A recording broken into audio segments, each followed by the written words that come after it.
Sniper 135 mga Becky. So shoutout kay Papa sir. Galing pa ng Ilocos saan? Ilocos sir, 6 hours, 7 hours ang biyahe no. Namublewa na si sir sa kanila. At full wave ang sinadjust na naman. Ito naman si full wave lobat. So ang nangyari, ayan, palit ng battery. Tapos ano, makurap no sir.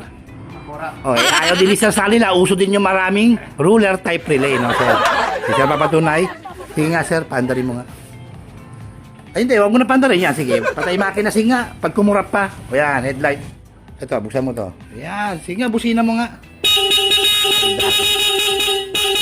Sir, yung battery, buka nagpalit tayo. Hindi po. Yan, decision, akala ni sir battery ulit. Pero ayan o, patay ang makina. Yan din yung busina niya kanina, kumurap. Eh ngayon, patay na makina. Sige nga sir, pakurapin mo nga. Okay. Ang sabi ko sir, pag ito kumurap, bibila ko si sir na Sniper 1510.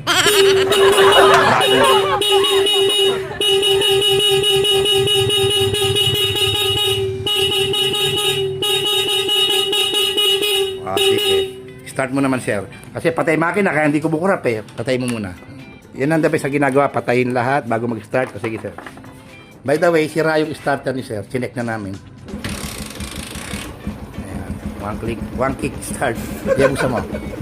Headlight. Ayan. Kita nyo, hindi na rin siya gumaganon. No? Isang sabi nila, tatanong sa akin, sir, yung akin naman pagpatay ang makina pero nakaon ng susi, hindi naman kumukurap. Pero pag pinaandar na, kumukurap. Dapat hindi ganun yon. Ito po ang tama. Ayan, no? Pinaandar yung makina, hindi na nag-fluctuate. Sabayan mo ng busina, sir. Okay. Okay. Sa mga nagtatanong sa akin, ito po ay Sniper 135 Classic. Ilang beses nagtatanong sa akin, sir, parehas ba na Sniper 135 na MX? May video po ako sa YouTube niyan, parehas lang po yan. Power of flight, isa lang procedure. Pero sa video ko sa MX mga kabekis, dito ako nag-splicing ng yellow sama-sama. Sa Classic po, nandito po sa taas banda ng harness. Doon nyo po paghiwalayin.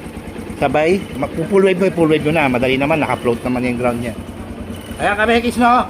Shoutout kay sir, maraming salamat sa tiwala. Galing pa ng Ilocos Sur. Thank you, sir. Sa inyo.